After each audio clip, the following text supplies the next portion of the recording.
Hey everyone, trying to move forward here with our music mix section for this 7 Past Sunset stuff. So I've got the song assigned to me, song number 1. I've got our basic organizational layout now, and what I wanted to lead you through was some equalization techniques. Now, if I was going to approach this in a really basic sort of way, I'd probably just go through into EQ one time to clean up any sort of sound and remove some sort of like problem areas.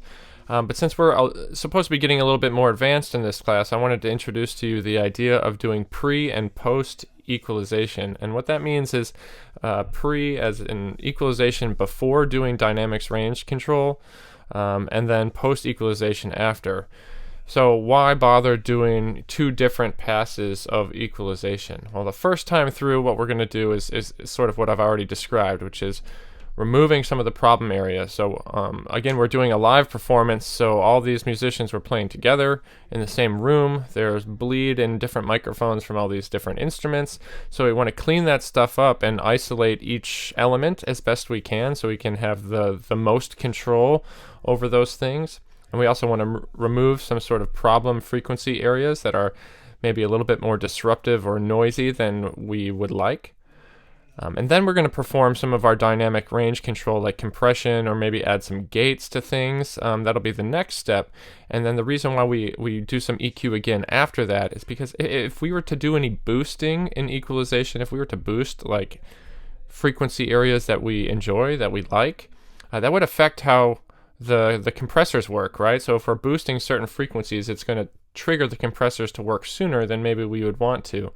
So we're going to clean up things and not do any boosting, practice completely subtractive equalization, which is removing frequencies. Then the next step would be to add some dynamics control, and then we'll approach this with a post equalization. So here focusing on pre-EQ. And I've got my track here loaded up, and I'm just going to start going through and soloing specific elements all the way down the line and adjusting EQ to remove certain areas. So since I know I'm going to be using equalization on everything, I'm just going to hold the Option key and then insert the standard Pro Tools EQ3 7-band equalizer. You may not see as many type of options here for EQ because I've got a couple extra things on my system, but if I hold Option and I make this selection, it's going to add an EQ insert plugin on every single one of my tracks with the exception of the master. So then I can just go ahead and start at the beginning and start listening to this tune.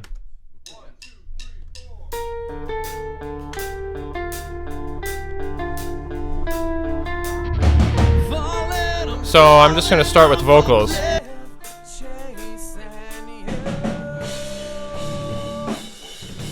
So I'm going to take a look at my EQ, and I'm just going to start first turning on the high and low pass filters, and that's going to allow me to sort of trim the edges of my frequency spectrum until I start to hear some sort of compromise on the sound of the voice, right? That lead vocal. So once I turn those on, then I can boost the Q, which is how wide or narrow this line is. I like doing them pretty narrow like this. And then I'm going to move the frequency ranges all the way to the edges and real quick switch back to my edit view so I can find a spot where those lead vocals are always singing. So like the chorus, he's singing a lot. Make sure that I'm in loop playback, and then I'll go back to my mix screen with Command equals. And I'll start playing, and then I'm going to make adjustments to these frequency areas, and then you're just going to use your ears and see when the voice starts to be compromised.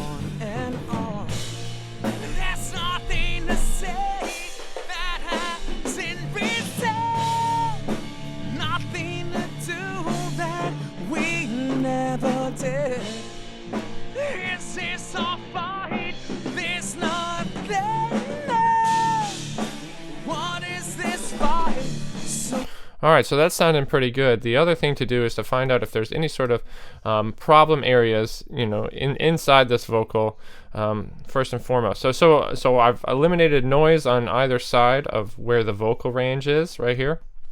Now one of the techniques to sort of find out if there's some problem areas is sometimes to boost up this area and then narrow out that curve quite a bit and then sort of sweep around until you find something nasty. So let's try that.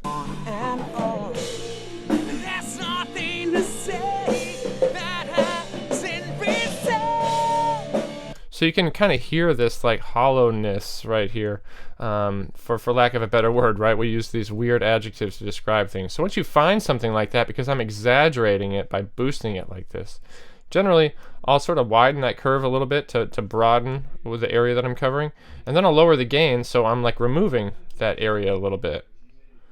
And then, of course, listening to it and going back and forth with the bypass to hear what it sounded like before and after. So here is before, and then after. So I'm starting to eliminate some of the noise from the room and clean up the voice a little bit.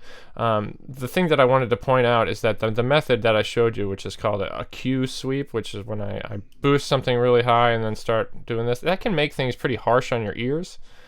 So another option to do that is when you're inside this EQ plugin is to hold Shift and Control if you're on a Mac, and then play things back, and you sort of hear the inverse of the EQ. So it just shows you that particular selection.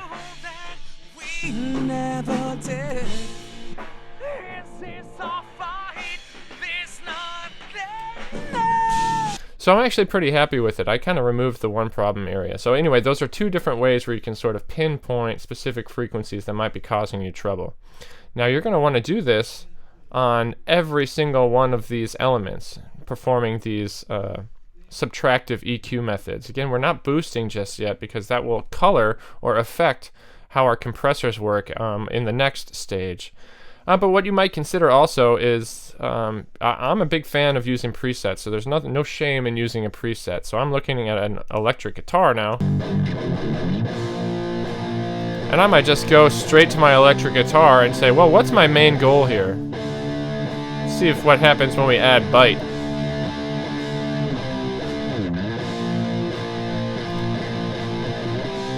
Or maybe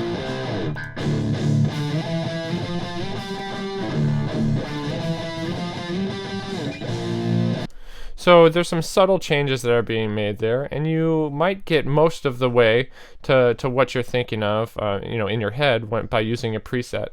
But then I still might do some other things, like I might still go around and sweep through here.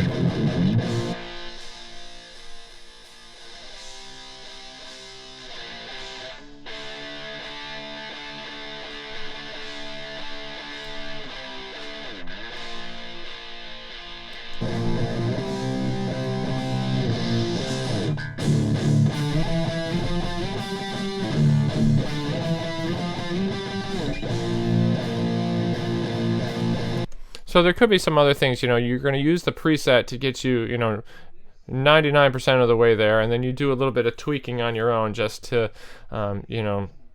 make this unique to your recording, because not every single electric guitar is created equal, so you're going to have a couple of things that are unique to your session here.